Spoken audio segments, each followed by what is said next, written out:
Thank you so much, and thank you all for coming. I'd encourage you, if you find any trouble viewing the monitors, to move forward to the very comfortable seats at the front if you don't want to sit in the pews at the back. But we hope that you'll find that this system that's been installed here will work well. The sound system is supposed to be excellent. We have two extremely effective technicians in the back. Charlie Ashton, who's the Minister of Music at Hopewell, Presbyterian, and Doug Dixon, who is everything in Hopewell. I forget what he is. Another important point, logistically, bathrooms. We have many bathrooms scattered throughout this building, but the one we encourage you to use this evening, you go straight back out of these doors as far as you can go, turn right up the ramp, left down the corridor, and it's on the right down that corridor. So that's where that is. Okay, I'm going to very quickly introduce our other speakers. This has been a wonderful discovery, really, to find out. We all just realized that we've sort of been working on these things in different places and on different topics, and this was the perfect thing to bring everybody together. So in order of speaking, Christie, Alderman, on my immediate left, has a master's degree in heritage preservation, when she's not working as senior vice president for the world's largest property and casualty insurance company, she volunteers to help preserve historic buildings. And she's recently completed the nomination of the Old School Baptist Church to the National and State Register of Historic Places, and she's going to be talking about that. Towards the other end is Cynthia O'Connor, who is another multifaceted human being, a researcher and analyst specializing in the railroad industry. Is that a fair thing to say? She also has a background in environmental sciences, experience in archaeology and history, and recently, surprise, surprise, she's been carrying out extensive research and documentation of Hopewell Museum's extensive historic manuscript collection, which is a sort of hidden treasure that we've only been discovering in the last few years, and this has included analysis of the Old Baptist meeting property. The two gracious ladies in the middle here, probably well known to many of you, Elaine Buck in the red, and Beverly Mills, are very well known, I think, in this community and beyond for their pioneering research and writing on the African American history of Sound Mountain and Central New Jersey. Their two books, If These Stones Could Talk and African Americans of Central New Jersey, have generated an enormous amount of interest in this important but previously neglected story. And guess what? Their research has included the role played by African Americans at the Old School Baptist meeting.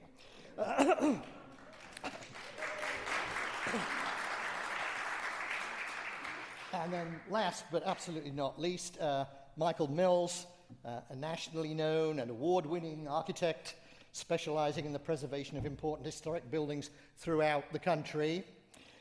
Fortunately for us, he also lives in Hopewell and has lent his expertise to the community for many, many years.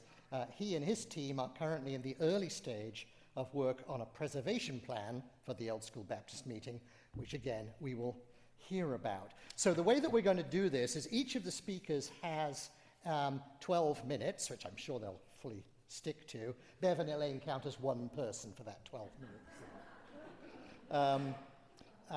So we're going to sort of go right through them, so please hold your questions to the end. If you're on Zoom, put your questions in the chat bar and we'll make sure we address those as well at the end. And what I will do at the end, the panel will stay here. I'll come round with the microphone, like a sort of talk show or something, and people can ask questions, and they'll have a microphone up here so that everything will be recorded. So as well as questions, we're also looking for your ideas, thoughts, and input on how we can continue to preserve and use our beautiful and historic Old School Baptist meeting.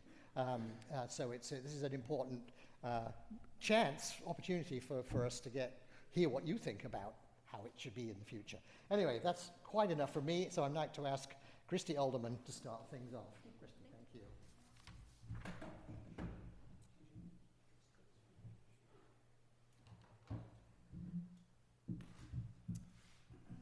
So as Ian said, I'm Christie. I'm very pleased to be here, and thank you for attending tonight.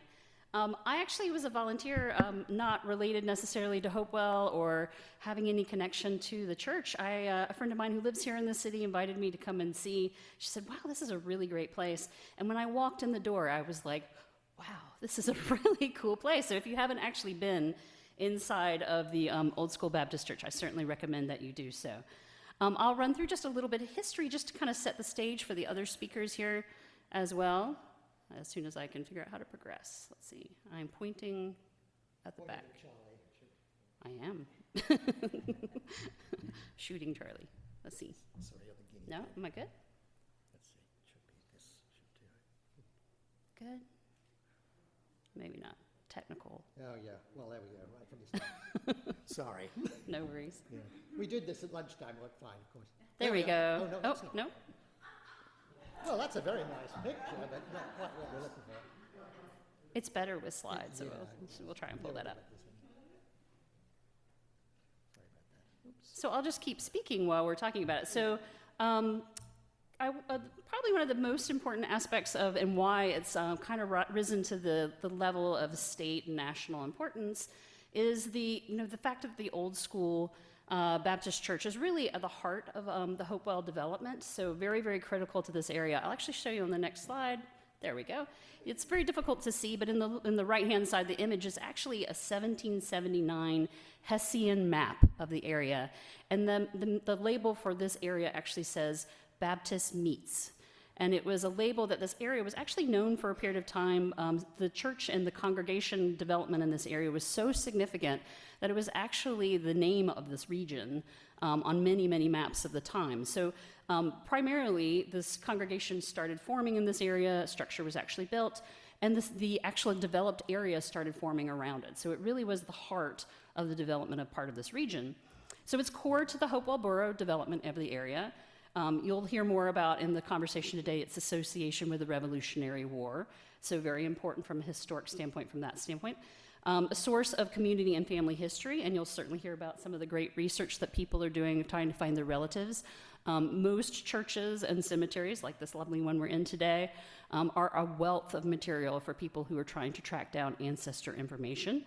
So obviously we're really interested in preserving that. So it's the built environment, it's the natural environment, it's the wonderful records that come with a structure like the Old School Baptist Church. It's also very important from a religious history standpoint. I'll talk a little bit more in the future about the Old School branch of the Baptist denomination and how it was unique. And so that's important for preserving that purpose. And then of course from a state and national register standpoint, we've actually listed it in terms of its architectural value, and that is both in terms of the building itself that you see today on just up the road, as well as the landscape architecture of the cemetery.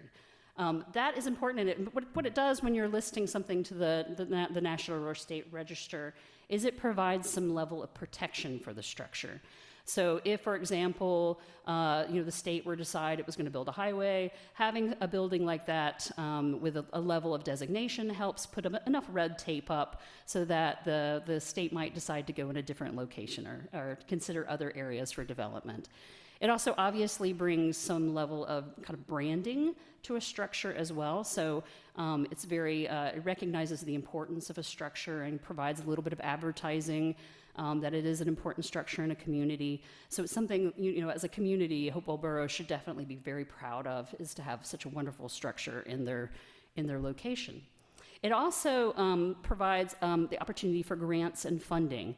And that's a really important factor as well because it opens up new avenues of revenue that can be helpful, and you'll hear a little bit more of that as well tonight. So lots of good things going on and lots of reasons to talk about the history of this very important location.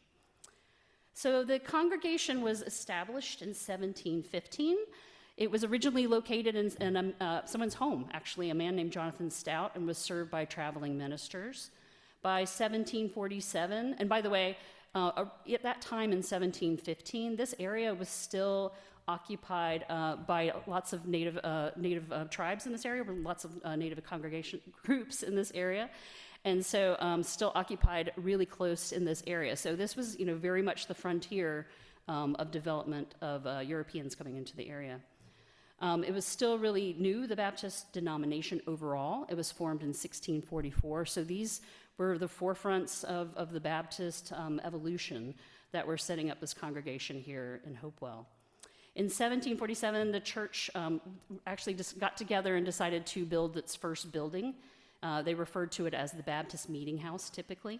And the land was given by John Hart, who was actually the Declaration of Independence, who would go on to sign the Declaration of Independence. And I think everybody knows his memorial located up the street as well, too. That structure in 1747 probably looked fairly similar to the one that you see today. It was very similar in just a bit smaller in scale, but located in the exact same location on the same parcel of ground. In 1757 to 1781, the congregation was very involved in the war, and basically were very significant supporters of America becoming its own country. They actually excommunicated loyalists. If you actually look through their logbook and how they were talking about their congregants, they kicked people out if they were loyalists. They talked about meetings being disrupted by troops coming through the area. The congregants' houses were being raided on a frequent basis, so it was very real and very, very close in proximity to the congregation and to the structure at that time. So the cemetery that's located there, slightly above it on the ridge, at some point in time in June 1778, there were about 12,000 soldiers stationed there, with George Washington visiting during that time. And it was really chilling to come across and really delightful. Sometimes when you're looking and researching stuff, you're like, all these dry materials, and then you find something like George Washington's letters that are signed, "I'm here today in Hopewell," standing next to the Baptist Meeting House. And that's just so delightful to see and find articles that show how close they were to the area. So he signed his letter in 1778 near the Baptist Meeting House. In 1781, one of his generals was reporting to him, "I formed a large body of militia between the enemy and the Sound, with a second body located at the Baptist Meeting House in Hopewell." So very, very central, lots of activity going on during the Revolutionary War. In 1822, they decided to replace the current structure. It was probably due to a couple things. One, there was a legacy gift that was given in the congregation, so they actually had some funds to be able to do that. A structure that was just slightly to the side of the original church was also demolished, so it allowed for the church to expand a bit. And also they understood that a road was coming, a turnpike that would actually bring a little bit more traffic to the area, so they were probably planning with the idea that that would help expand the congregation as well, too. In 1834, the congregation was renamed the Old School Baptist Church, and this was essentially breaking away from the New Jersey Baptist Association. So the Baptists at that time had been evolving into more of a missionary focus, so they believed strongly in Sunday schools to help educate people, and sending and funding missions to other countries to help convert other people. The Old School Baptists were a segment of the Baptist denomination that actually didn't agree with that. They did not believe in being evangelical and trying to bring other people in, and they believed in very, very traditional values. So you will see no organ, for example, located, or musical instruments located in that building, because they very much did not believe in Sunday schools or music instruments or mission work. And by the 1870s, there were other churches starting to form. For a long time, the Old School Baptist Church was the only game in town. And so if you were going to church, that's where you went, because it was the only church, and particularly if you were a Baptist. By the 1870s, other churches in the area started evolving, including the Calvary Baptist Church, which formed nearby and drew some members away. And as other churches and other denominations, and particularly New Baptists, kind of gained more favor, more and more of the congregants went to those churches instead. So by 1974, there actually were no more members. The last male member died in 1974, and so the church ceased operations. It's like a really sad little note in the notes of the church, where the last employee of the church basically excused herself from the job. And so the church transitioned at that time into a 501c3 private foundation and museum. This is the point in time where I call out the folks in the room who are trustees of that organization, because those folks, basically that trustee relationship was passed down from parent to child, and the children of the trustees who are now serving as trustees today basically manage this church, which is in fabulous condition through their own loving care over the years, and really it's a testament to how wonderful they've done it in that job. So really quickly, just to give you kind of an outline again, just so you can kind of see the land around the church also kind of expanded over time. So when we talk about the National Register today, if you look at it, you will see the word district used. And that's very common, that a church and a cemetery would be referred to as a district.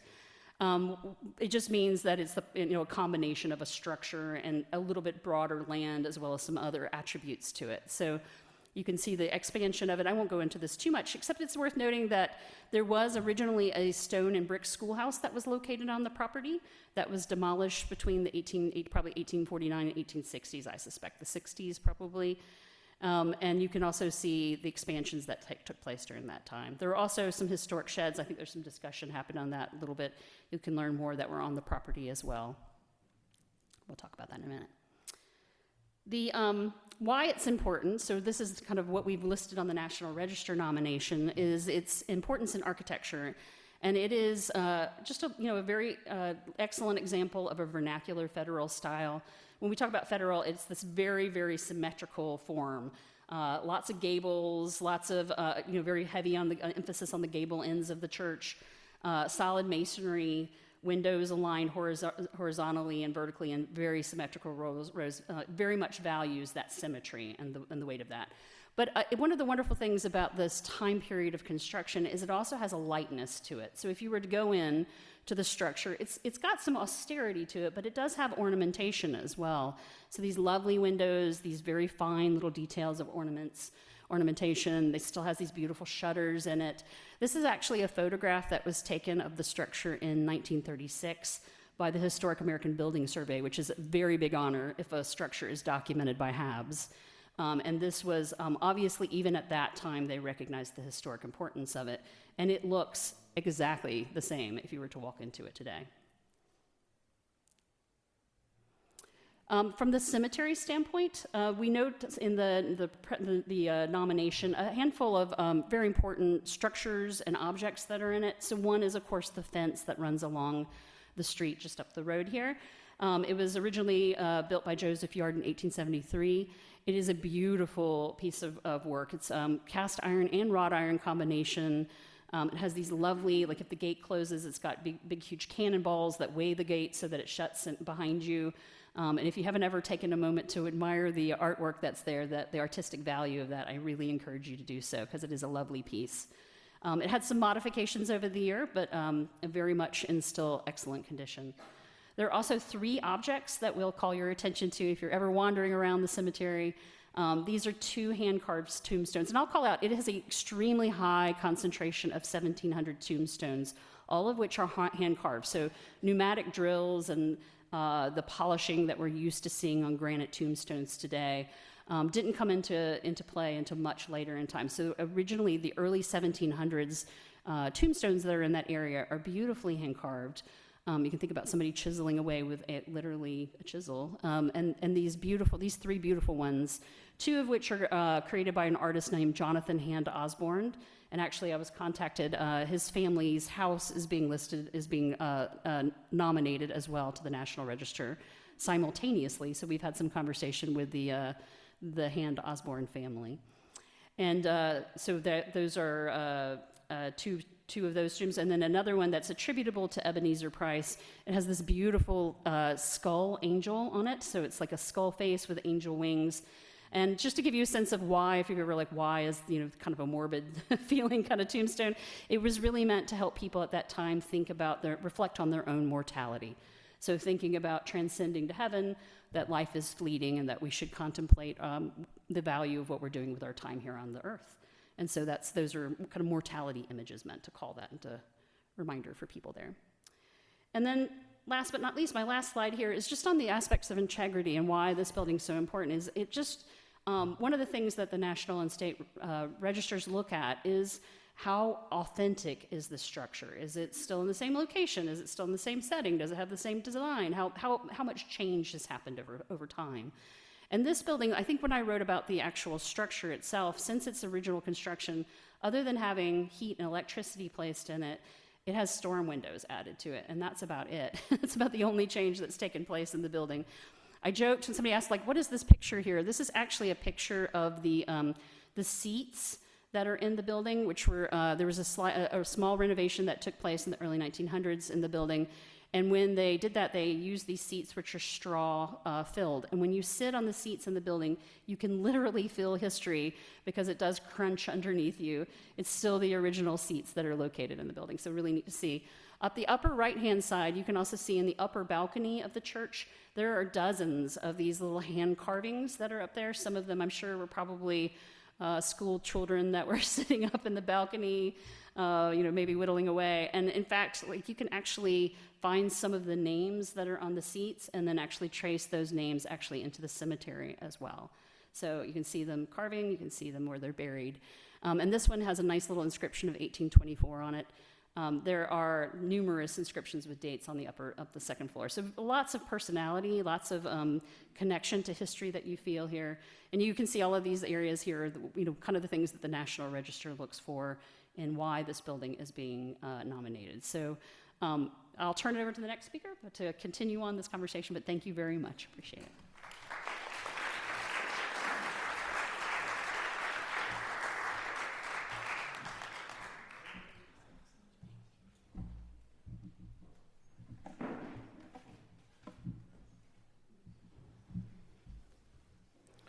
So my talk is less text and more pictures. So the advances to the right. Oh, there we go. So today's presentations, for the most part, are based on research that provide a skeleton of the cultural history of our community through the early activities associated with the First Baptist Church. The nomination to the National Register presented by Christine, the studies of the cemetery by Ian, with ground-penetrating radar, and recounting of the records of the Black congregants by Elaine and Beverly all build on the skeleton to develop a story of the community, the threads that weave together to create a cultural history. That story and history is supported by research. My presentation is a series of slides which describe the resources used to create the history of the church and the cemetery as written by Richard Porter for the Hopewell History Series of the Hopewell Museum. These records allow a more complete history of the church property and is what I hope is new and interesting information. I've been asked to address the primary sources used in the development of the Porter articles found on the museum website. This talk will give you a quick overview of those resources. So, what is a primary source? That is what researchers and writers refer to as those original first-hand documents or eyewitness accounts that tell you the who, what, when, and where. The why is often left to us to divine. If you'd like to read the entire history, you can go to the Hopewell Museum website. This is the home page. You can click on the hash marks in the upper right corner of the home page, which you can sort of see here, and the pull-down menu allows you to locate the article. As you proceed through the history, you will find the first graphic as shown here. It is a schematic of the 6 properties that over time were acquired to create the current church property. But let's step back a bit to explain why the research was conducted. This graphic shows the Hopewell Borough Historic District. I think you can see there's a faint green line that basically outlines Hopewell Borough. This graphic shows the historic district. It received a State Historic Preservation Officer opinion of eligibility in 1997. So it's not actually on the register. It's just an opinion of eligibility. The district is to be expanded to complete a National Register nomination for what will be called the Hopewell Historic District. Richard Porter is preparing that nomination. However, in doing so, he discovered a wealth of cultural data that was too interesting not to stop and write about. This window into our past goes beyond that needed for the nomination. The chronological history of the church and the cemetery and their expansion over time is the subject of the article on the museum website. So just for a point of reference, there's a yellow rectangle in the middle of the illustration. That's the church property.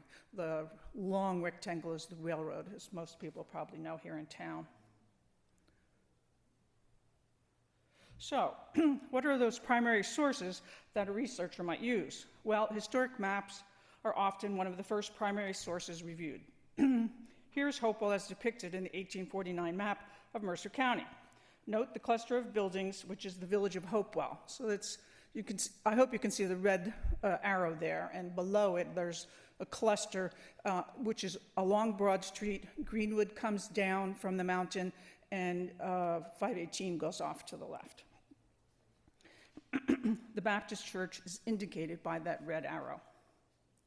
Another important primary source is land records, notably deeds. The chief source of deeds are those that have been recorded. This is a Hunterdon County deed, book 19, page 245, detailing a transaction between a John T. Blackwell and a Benjamin Merrill. For those of you who do not know, Hopewell was within Hunterdon County until 1838. This deed is a sale in 1812 of the property that is later acquired by the church. Unrecorded deeds are another type of land record. These are deeds that have never been recorded. They are held in private hands or repositories. This manuscript deed is held by the Hopewell Museum in its archives. It's a 1789 deed and documents the sale of land, which includes all the church property as we know it today, with the exception of the original lot upon which the church stands.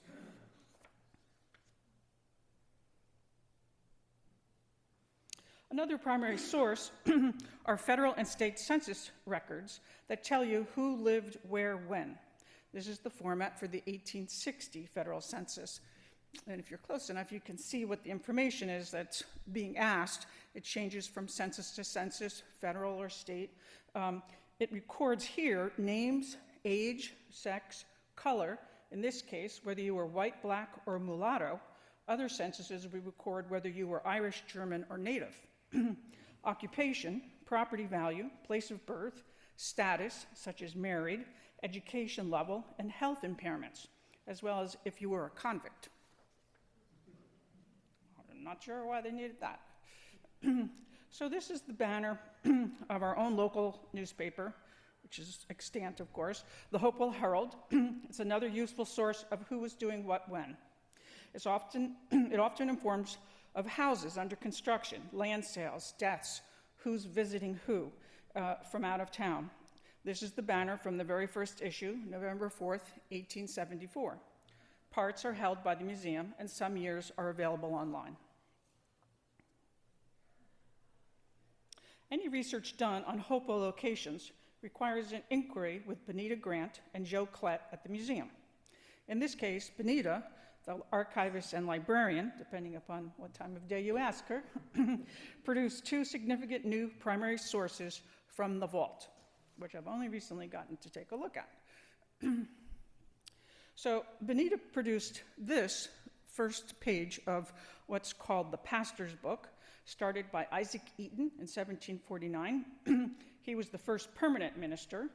As you know from Christine, there were ministers that were visiting ministers who would come into people's homes. And in order to welcome their first minister, they actually built the church. He was the first minister.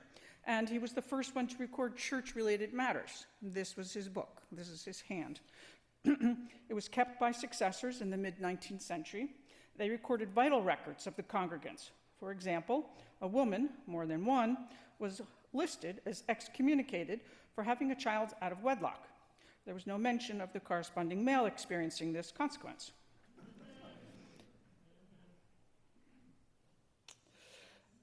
Second one was the trustees' book. This book was required to be kept as a condition of receiving a charter from the state of New Jersey. In it, they recorded their activities associated with the church. These resources led to the expansion of the story of the church's history beyond what is necessary for a nomination, but what made for a more detailed history. Some things not well understood came to light along the way. For example, in this image, again the 1849 map, shows an SH. Most of you probably know that that stands for schoolhouse. Church records discuss the construction in 1813 and the subsequent demolition in 1854 of the first public school to serve what is now Hopewell Borough. It was not a church school. They granted the land for a public school.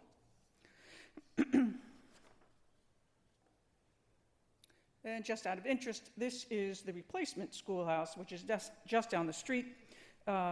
Was built in 1855, and it's now a residence on Broad Street, actually right across the street here.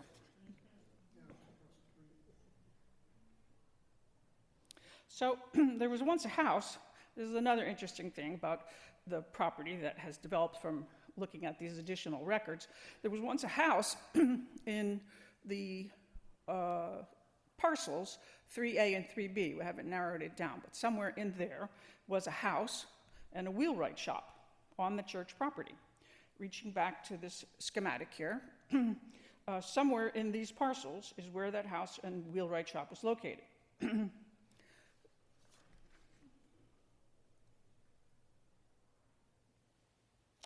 So this deed, we saw earlier, records the Benjamin Merrill purchase of land from John T. Blackwell. Merrill built the house and the shop soon after. Back to the 1849 map, we can see a WS, which stands for the wheelwright shop. The house is not shown on this map, but we know it was there from other records. It's likely an oversight, which isn't often the case, but that happened here. And this is the 1860 map, and you can see the underlined J. Hegeman. He lived in the house, and he was a wheelwright. We're not sure he actually was operating that, but again, we know this from church records. He was a very active member of the church hierarchy. Oops.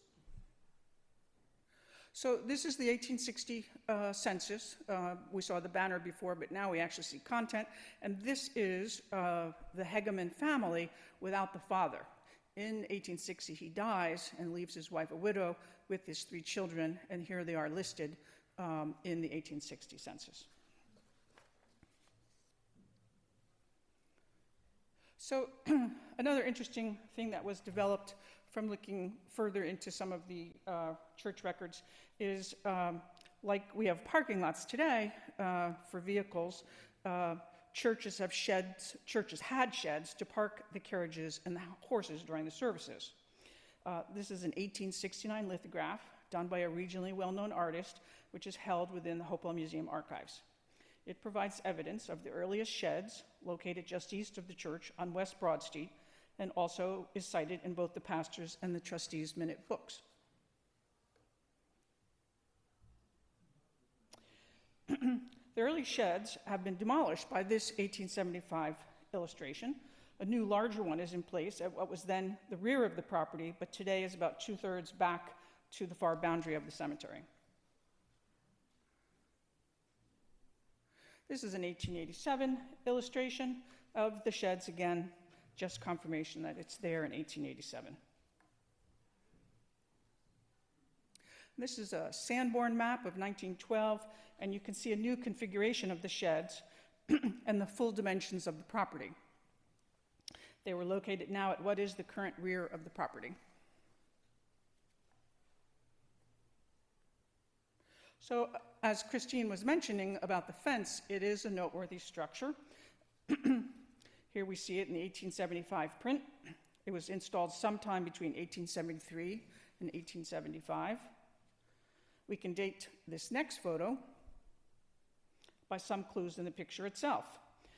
Church records relate that in 1873, construction of the iron fence is under consideration.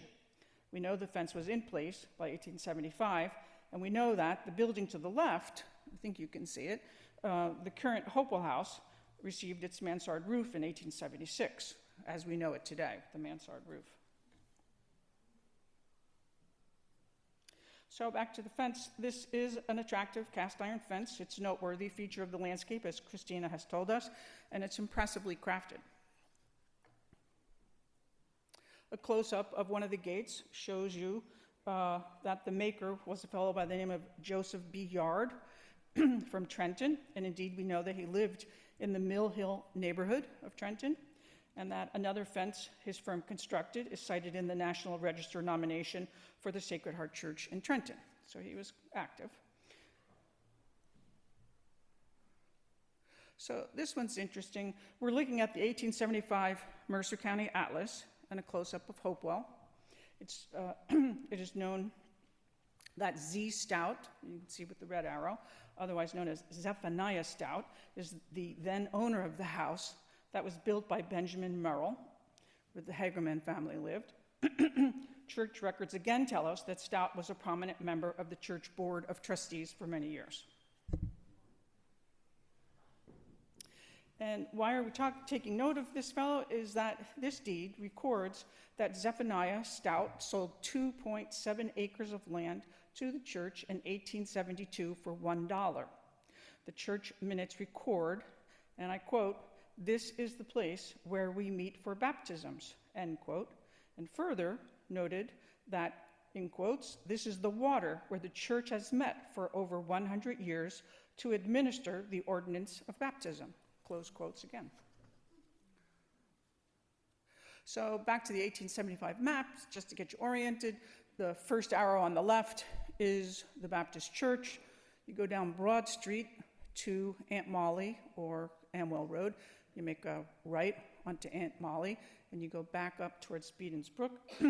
And this is the location of the baptism place, as described in various records, just east of Hopewell, about a mile out of town on Aunt Molly. And this is the site today, the baptism place along Beedens Brook and along the west side of Aunt Molly Road, just south of 518. And that's as far as we got with records these days. Thank you.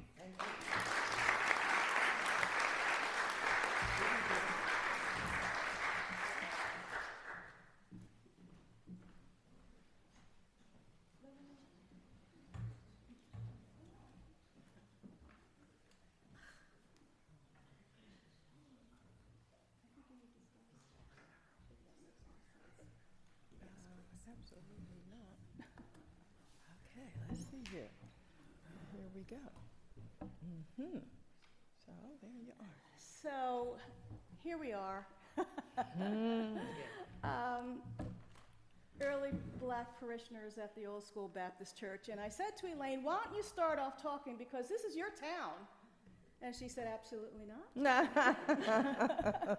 So she's leaving it up to me. And I think because of my personal connection to the Old School Baptist Church and the story that was uncovered while we were doing our research that just absolutely floored me because when you're researching African American history, it's like searching for a needle in a haystack. And when we started off with this work about 17 years ago, I used my oldest grandson as the barometer because he's 17 now, and that's pretty much when we started.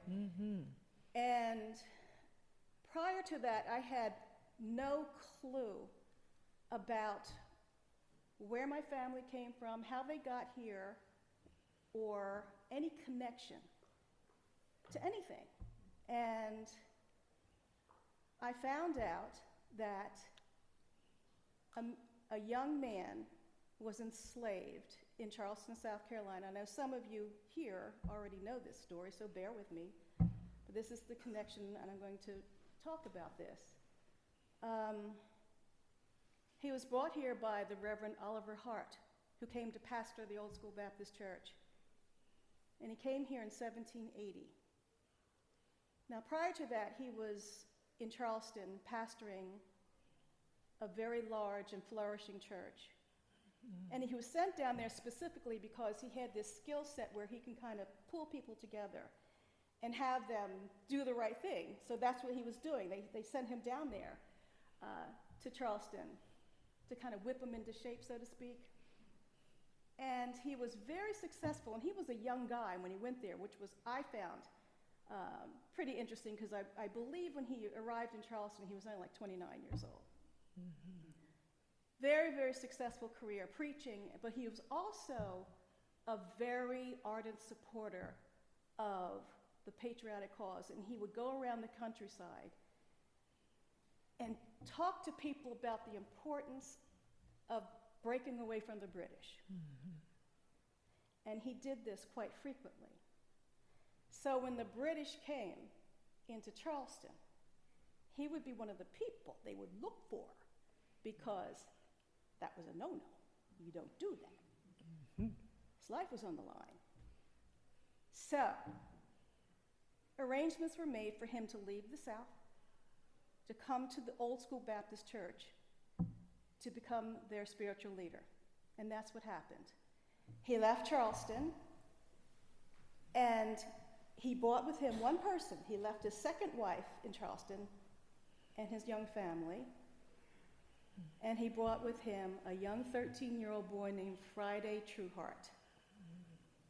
That was my fourth great-grandfather.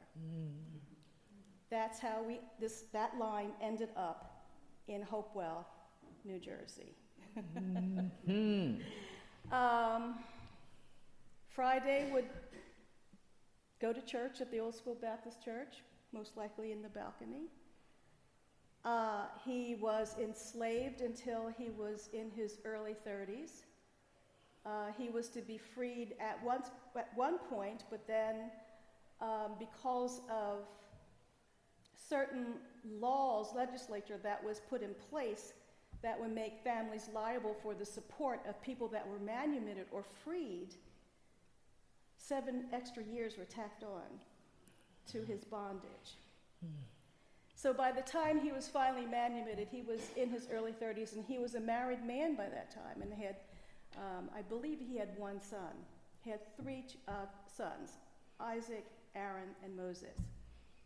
And I come from Moses. So, yeah, cool names, right? Yeah. So I'll go to I think so we don't know much about these names of these people. I don't know whether you could see them, but we just, this was from the Society of the Colonial Dames, and it was a listing of the black parishioners in the Old School Baptist Church. You want to talk about them a little bit? So, yeah, you'll see that we have Friday, and then we have William Stives, and they have him listed as a black, as well as Richard, a black. So you'll see that some people have last names. Now, Stives had a last name, and we know that he went to the Old School Baptist Church for almost 40 years or more. And so there's some question as to whether he's buried in the yard there at the Old School Baptist Church. We have a monument for him at Stoutsburg Cemetery, because back in the 1800s, black people weren't allowed to be buried in the white cemeteries. But you'll see the Old School Baptist Church does have black people buried in their cemetery. We just don't know where.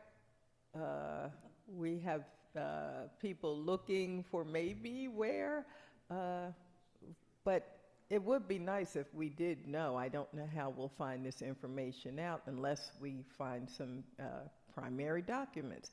And then you have someone on the list, and her name is Jude, and then you'll see all of these people that have names, but unless they were given a last name, you don't know who they really are or who they're connected to. What we usually do, just to break it, what we usually do when we look at these first names, we try to connect them with the family that they were coming to church with, or those that might have enslaved them. So you have to surmise, okay, somebody by the name, let's say Margaret, her enslaver's last name, did Margaret ever receive her freedom? If she did receive her freedom, she most likely would take on the last name of the enslaver, because she would have to have a last name. So that was very common. So in our region, we have a lot of black families with the same last name as white families. I used to go to school with people and we would have, I always think was, very coincidental that they would, I would have like Hoagland. That is my relatives, Hoagland, Nevius, Hunt. yeah, Trueheart, Stives, Blackwell, Stout. right? And so we have now a list, a 3-page list of black family names that mirror the white family names from this community. Yes. And the list is growing. I mean, every time I hear of somebody else with the same last name, I just now we're wondering, okay, are we connected? And so there's a lot of work to be done when you're trying to piece together the information. I see where Friday is married to a lady named Judah Shue, and we tried to find information on Judah, but we really don't find much information. Just hit a brick wall. And, wait a minute. And we have more people. You'll see that there's people that were dismissed, and they just call her Amy, a colored woman. And someone, the lady Nellie, that was excommunicated for having a bastard child, well, that's all they give you. And so who did the bastard child come from is what I want to know, but we're not going to go there. And so, I mean, you see these names, and you, at first when Beverly and I were researching and we saw just that these people had Nellie, a black, Amy, a color, we were like, geez, couldn't you give them some last name or something? Yeah. But now that we're doing this research, we're currently researching for an inclusive history grant, and we're finding more people from the region, and luckily we know that they were black just because of that. It is helpful in that regard. Yeah. Okay. So, So, William Stives is someone that we want to close out to talk about. William Stives has a last name. Why does he have a last name? He wasn't enslaved. He came to this region because he was in the 3rd New Jersey Regiment. He was with George Washington. He was in with the Continental Army for 5 years, which was rather unusual to have a 5-year stint. And he came to this area supposedly, now there's a lot of oral history also associated with African American history, because our history was not recorded, it wasn't regarded as being important. So there was a very interesting newspaper article written in the 1800s about a reporter who was on a train, and he happened to stop in the Sourlands and have a conversation with some of the locals. And he happened to notice that there were different African Americans of different hues, shall we say, walking around, some very, very pale, some very, very dark, and he was kind of puzzled, like, well, what's going on here? What is this little area? And so they were told, those are the mini dots. So to explain the mini dots. So the mini dots lived on Minitown Road, and after he wrote his article, he actually called the people from that area barbarians. And so when I talk about this, I think about the barbarians, and I'm married to one of the barbarians. They're talking about my husband's family, the Neviuses, the Bergens. So Hillbilly Hall was not there at the time, but going back, you'll see that those names were black family names. And so we have, like I said, the Nevius family that were basket makers. Some of them were basket makers. And we can't find out, where did they come from? Like, I know my family came from Danville, Virginia, and Beverly's family, she told you some about Friday and some of the other family members. The Nevius family, you really hit a brick wall. And those are some of the people he was talking about. Johnny's grandmother is a white woman. Yeah. And so he probably ran into them and figured, Yeah, what well, in he the does. world? Yeah. But He was very insulted and went back and wrote a very scathing article about the barbarism in the Sauerland. So yeah. it was, it was quite the scandal. Yeah. But William Stives, he was one of, from what we can ascertain, the first African American to live in the Sauerland Mountains, and through his service, in the Revolutionary War, was able to get some land, and he raised 10 children on the mountain, and he had a wonderful 5 years, and he was in the Battle of Monmouth, and you can see Newtown, New York, Morristown, Jockey Hollow. So he went to church at the Old School Baptist Church. I can only imagine that his path would cross with Friday, probably, yeah, because he was another longtime parishioner, and and know where he's buried. we have reason to believe from that 1880 article that William Stives might have been here with George Washington and the troops when they camped out at John Hart's property there. It says that he gazed upon the mountain. He was foraging for food, because that was another job that they would send the blacks out to go get food for the troops. And he gazed upon the mountain, said that he was going to come back and make that his home. So he certainly did. His property is still listed, and I do believe it's Lindbergh Road. And there's a big sign there that says that the DEP wanted the property cleaned up, but that's where he lived. And then if you look on the census records, you'll see other blacks like Sylvia Dubois and other people that lived right near each other there. My family, the Waldron family. So when we see these names, it really does make us proud that we are part of the history of Hopewell and the Revolution, and we really like this right here, the Badge of Merit, which is equal to today's Medal of Honor. This was given to William Stives by General George Washington, and we have his papers signed. So if he is buried at the Old School Baptist Church, We hope it's not where we think that he might have been buried, where they would put the people of color. So that would be, a bummer.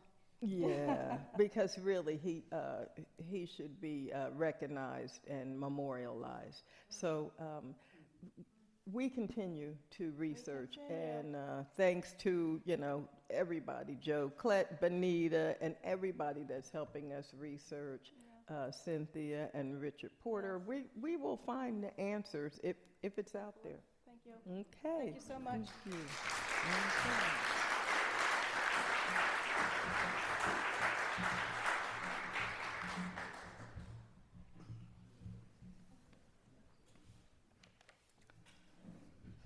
Well, my presentation kind of picks up a little bit on some of what you've just been hearing, not in a very specific way, but I think it's all moving the topic forward.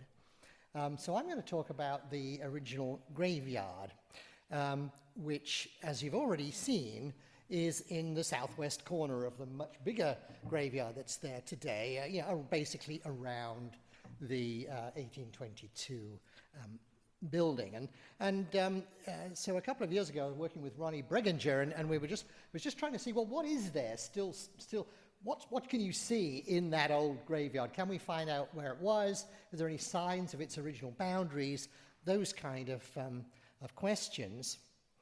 And I can't resist, and I know Cynthia showed this picture, and I want to show you this because it shows how things change and how wrong you could be. You see, I've got a label on there at the bottom right saying only known depiction of stables at this location. Well, that might be true, and I was thinking that maybe the painter had sort of invented them, but now we know, yes, there were stables there. I didn't know that when I put my slide together. So we're constantly learning new stuff. And one of the other photographs that we saw, we've narrowed the date down. We've narrowed the date down of when the schoolhouse was torn down. All these things are sort of gradually focusing down, and we're getting the really detailed information now.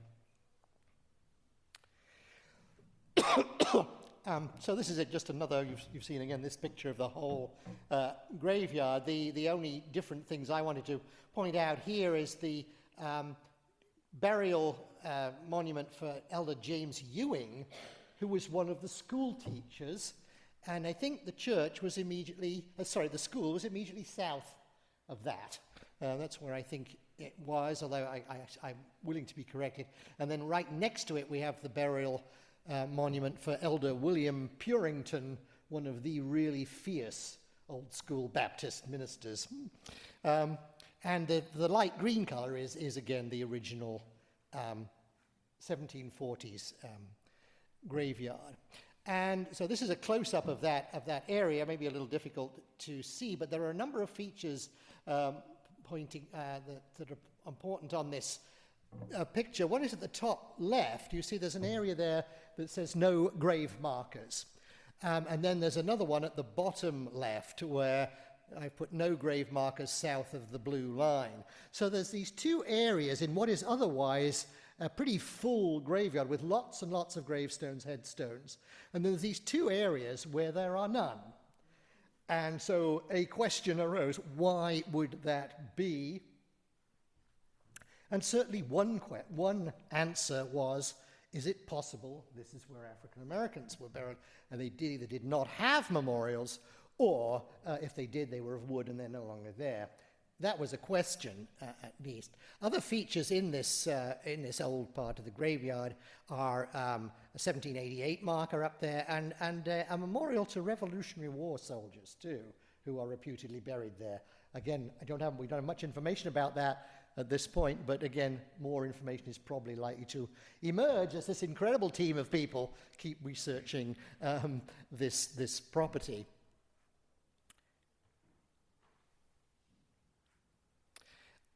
And so what can you see? Yes, you can see one of the lines of the original boundary. Well, two of the original boundary lines are the present-day fence, but this is the northern line, and it shows up, as you see, as this sort of crop mark where the grass is a different color from the grass on either side of it. And this is almost certainly the line of the wall around the graveyard that was built in the 1790s. So that's a nice little feature, a little landscape feature in the graveyard that we can point to as part of the history of this landscape. Now, I want to move on primarily for the rest of what I say is going to be about the recently completed ground-penetrating radar survey of parts of the graveyard. It hasn't been done the whole area, but we've done the two areas where there are no standing gravestones and several areas around the east side and north side of the church to see to what extent the areas around there are disturbed, and the reasons for this will come out probably in Michael Mills's presentation in a minute. Ground-penetrating radar is almost exactly what it sounds like. It's a technology that sends radar pulses into the ground from a little, like a supermarket trolley, really. The echoes that come back at different depths can provide information on disturbances or contrasts and differences in the subsoil. And these have been found to be pretty effective in many locations in finding otherwise unmarked graves. They can see the contrast between the fill of the grave itself and the less disturbed ground all around it. So this was one of the prime targets of this survey. But we did find other things too. This is the sort of image that you get. So it's a bit fuzzy and kind of difficult to picture out at first. But this is the area of the path that goes up the east side of the meeting house, and it shows at every level that it's tested a very prominent utility trench. And what that says really is that there's been a great deal of disturbance down that side. So if there were early graves there, they've probably been disturbed by that utility line going in, which is probably going in sometime in the 20th century. But you do see there's one possible black area there marked as possible grave shaft, which might have been truncated by that trench going through.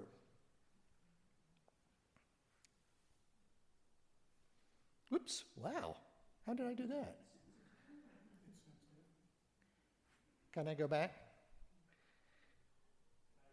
Okay. Okay, quickly then, so this is the area near Broad Street between the Meeting House and the Hopewell House. And there are two areas of features in this which are very interesting. At the bottom you can see circled an area and marked it structure, question mark.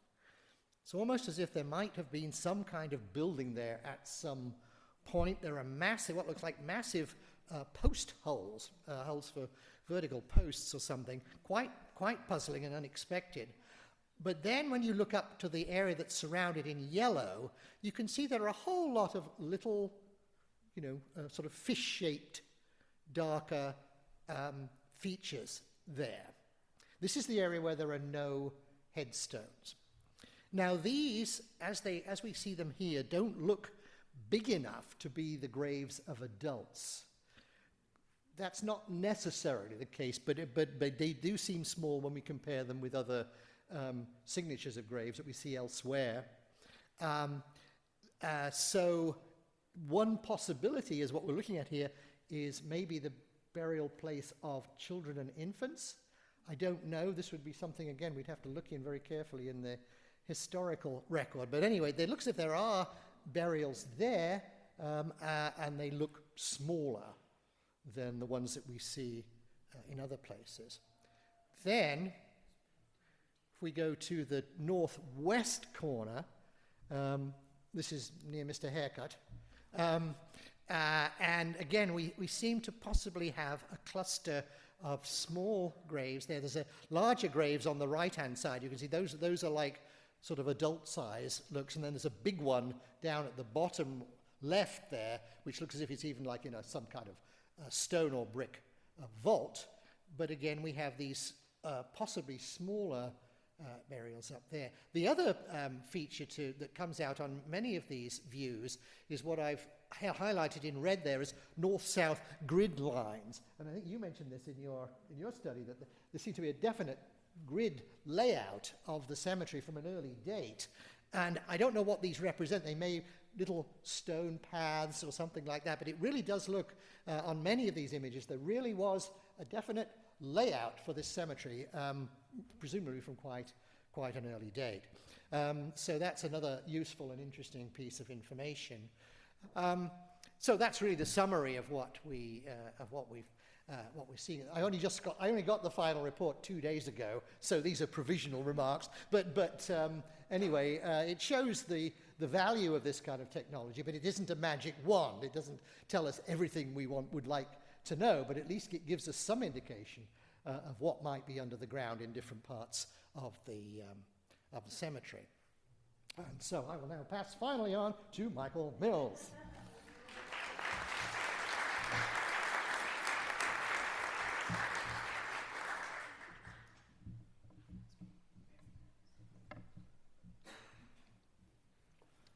Ian, I'll try to wrap us up quickly. Oh, thank you. Maybe 10 minutes? Good. Okay. Get a gold star. Let's see if I can get the slide up. Okay. The Old School Baptist Meeting House and its adjoining cemetery is one of Hopewell Borough's most historic architectural landmarks. Along with the Hopewell Railroad Station, it's also one of the most prominent public buildings in town. A large section of Hopewell's main street is taken up by this building, the cemetery, and its iron fence, which provides a welcoming and picturesque open space, which contains monuments for some of Hopewell's important families. So we are excited to be working currently with Chris Provenzano and the board of the Old School Baptist Meeting House to prepare what's known as a preservation plan for the current and future preservation of this fine building. Let's see. Oh, back here. There we go. My team of architects includes project manager Jen Arnoldi, who I believe is here tonight, and Alexandra Weaver. And we also have a group of expert consultants to help us. Ian Burrow will assist us in correlating the history and archaeology to our building analysis and preservation plan. Ronnie Brugginger, who's here tonight, will serve as our consulting architect and as a design collaborator on any proposed renovations. She worked on the building recently, preparing an adaptive use study for the borough. Keiston Hood is a nationally known preservation engineer who will evaluate the structure. Loring engineers will undertake HVAC, electrical, plumbing, and fire protection analysis, as they have for many other historic buildings. And finally, our cost consultant is Becker and Frondorf, who regularly work with us on historic projects. So what is a preservation plan? Well, it's the foundation on which preservation work for a historic structure is based. The preparation of a plan is a requirement of the New Jersey State Historic Preservation Office and the New Jersey Historic Trust to be considered for state grants from the New Jersey Trust.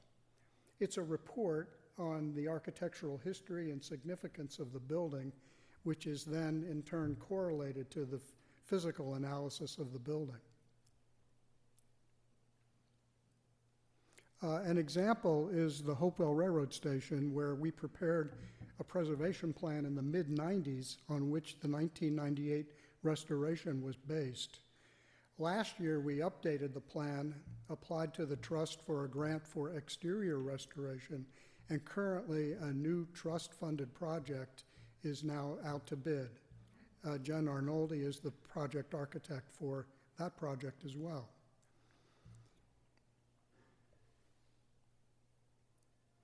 The table of contents shows the type of information included in a preservation plan. Character-defining features are identified, and then elements or areas of the building that are less significant may be noted as available for renovation or change. Detailed analysis of the architectural, structural, and building systems are undertaken. Code review is completed, and all of this is brought together in a list of recommendations which are arranged by priority. The priority categories that we usually use are urgent, necessary, desirable, or future work, meaning deferrable. It's basically first, second, or third priority, but I think those words are more descriptive of the intent. And finally, the costs of the recommended improvements are estimated by a professional cost estimator. This establishes the basis for future preservation work in phases and in grant requests. The preservation plan is a living document, and priorities can be adjusted based on changing conditions or funding. While we have just started our survey, we completely agree with what Christie has said about the integrity of this building. It has a very high degree of integrity. And in fact, there have been very few changes in the 19th, 20th, and 21st centuries. As Christie said, the building was recorded by the Historic American Building Survey in the 30s, which was completed after the heater room was added in, we think, 1901 or 2. Whoop, back one. One item of note on these drawings is that it documents the original floor slope of 15 inches front to back to create good sight lines, as in a theater. This was often done in early 19th century churches, such as Nassau Presbyterian Church, among others in this region. While it is a vernacular structure, the meeting house has the overall appearance of a federal-style building. Design features of note are the unadorned brick walls, symmetrical window placement, these tall arch-top windows on the front wall, a raised platform behind the windows with stairs to the balcony on either side, and a stepped U-shaped balcony supported on wood columns on the main floor level. And this creates a double height auditorium space. The interior features a very elegant simplicity. So how does one preserve this great building for the future? Well, first of all, the character-defining features should be carefully repaired and preserved.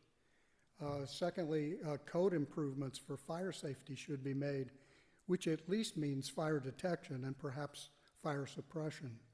The building currently has neither.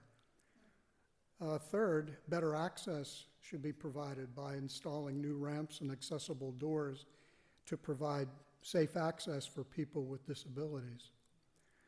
Fourth, health and sanitation must be improved for the building to serve any public functions. No longer is it permissible to exit a structure to visit a bathroom off-site or to privies as people did originally. Portable toilets might be utilized for special occasions like weddings, but that's not acceptable as a permanent solution.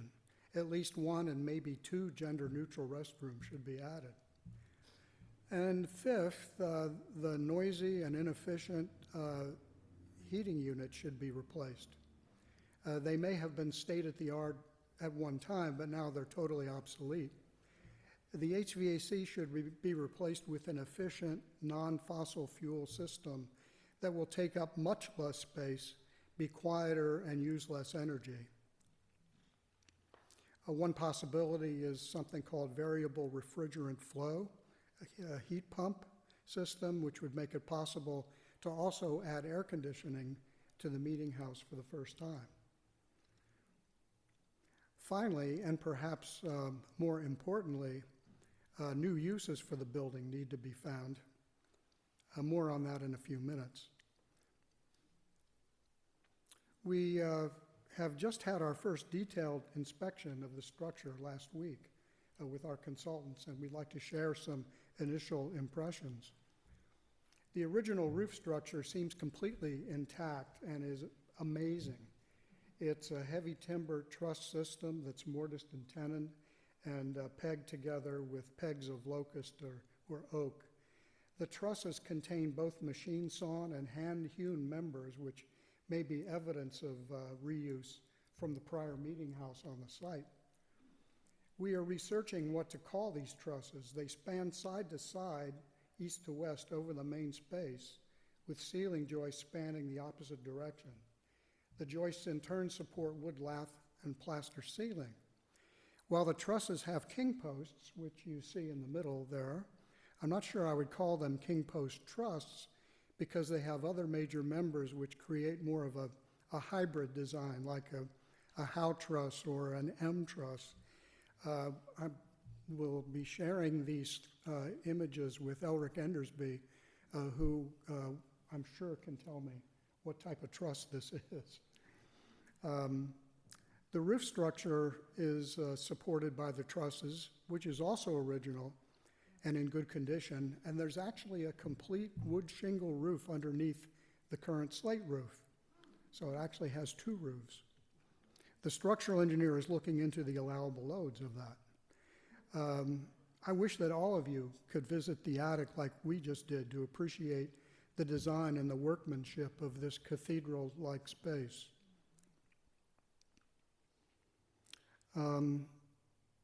Here's a close-up of one of the mortise and tenon joints numbered and pegged. Next, please. Judging by how the wood columns were made to accommodate the sloped floor, we think that the sloped floor was original. However, there is a double floor structure, and the space beneath the two floors is used as a return plenum for the HVAC system. The millwork of the wood pews is fully engaged with the wood columns, which also adds to the material integrity of the space. There are stone walls actually underneath the main floor that are located beneath the wood columns running front to back. Sloped beams support the stepped floor of the balcony and are in turn tied into edge beams that bear onto the wood columns. The entire structure is pegged together like the frame of a ship. Originally, there were 2 windows in the center of the north wall before they built the heater room. You can see them in the back, centered in this image. They are now used for supply air to the space. This is an existing floor plan drawn by Ronnie's office that's easier to read than the Habs drawings. The heater room, which we believe was built around 1902, is shown at the right. Our challenge will be to provide space for the needed bathroom, new HVAC equipment, an electrical closet, and potentially a pump room for a new fire protection system. And we'll try to keep these changes within the existing footprint, as there are graves immediately next to the north wall. The ground penetrating radar survey will provide a roadmap for avoiding impact to the cemetery if a change in the footprint of the addition proves necessary. So the major challenge for this project is finding sustainable uses for the building in the future without impacting its historic integrity. With that, I'd like to turn it back over to Ian to tell us how we're going to do that.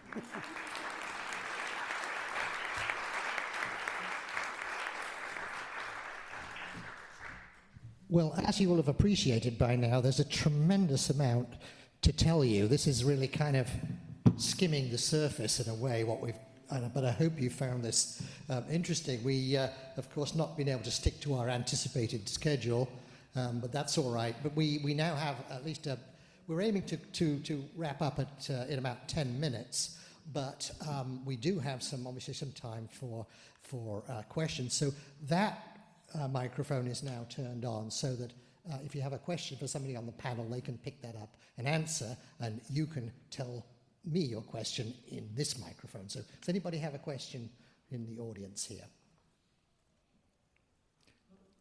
I'll come back to you.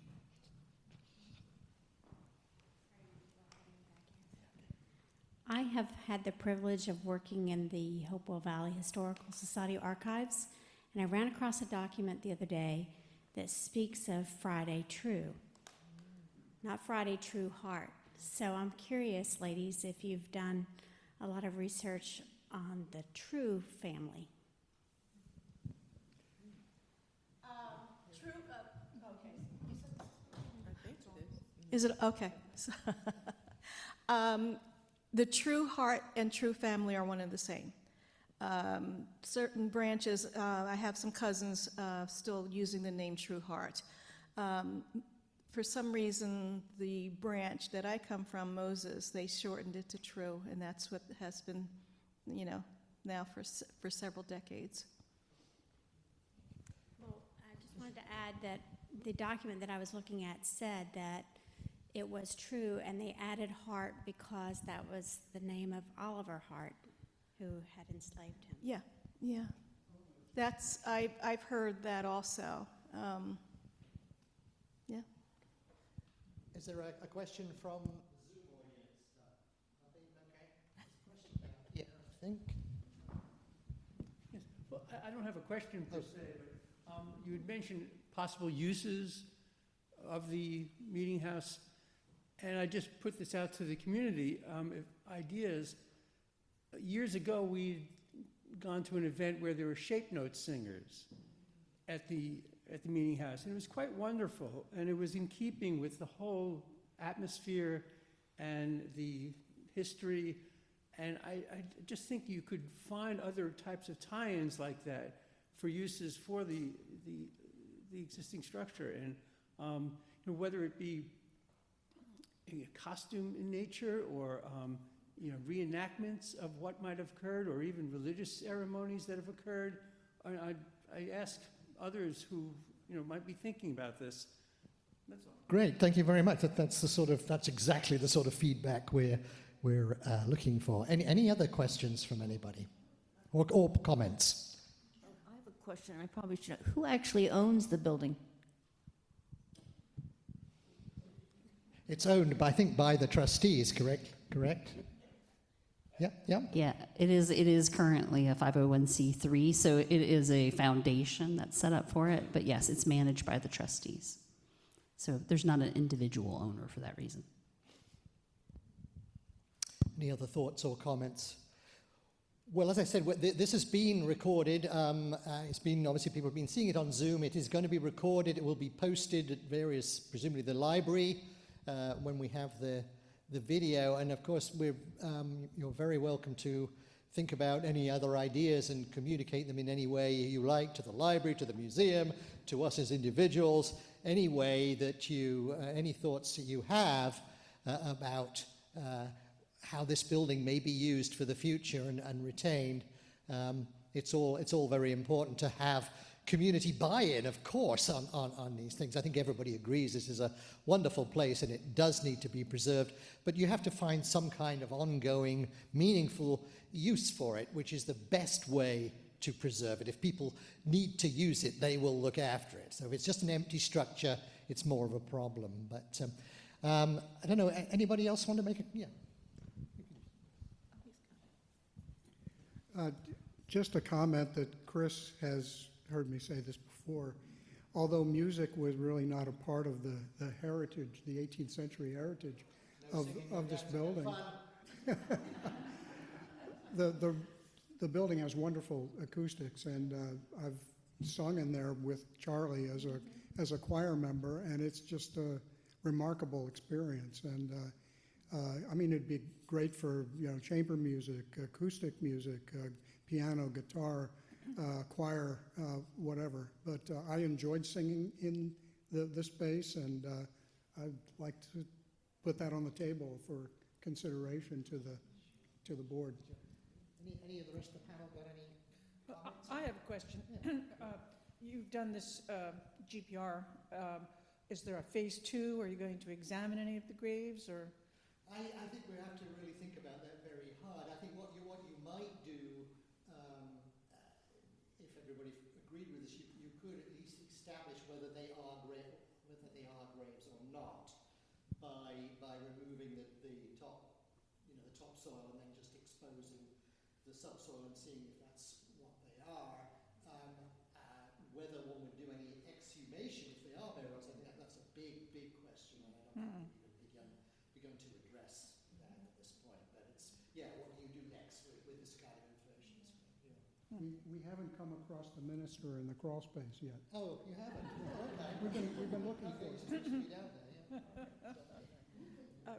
I just wonder if that structure that you saw there, if that was the outhouse, because the oral history has it that the blacks were buried near the outhouse. Oh.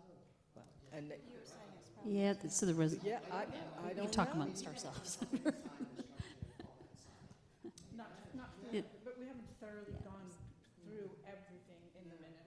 No, it's a significant, disturb. That's for a ground penetrating radar image, that's a very strong image. There's something going on underground there, but it's hard to know what it is. So we just look at the historians to tell us. Yes. If I could just add a word about the name Meeting House, because sometimes people will ask, why isn't it called church? But in the colonial period, when various faith groups did emerge, they used one common meeting house, as well as did the governance structure, insofar as there was one, for the community. So this meeting house was the place where the community met. And what I'm hearing is the plea for us to help imagine how that can happen again. Great, thank you. That's a very yes, it would have been the only building where you could assemble it for miles around. Thank you. That's an excellent point. Well, we're just about at our time level now, so, first of all, I'd like to extend a very warm thanks to the panel here. This is an incredible group of people to have access to.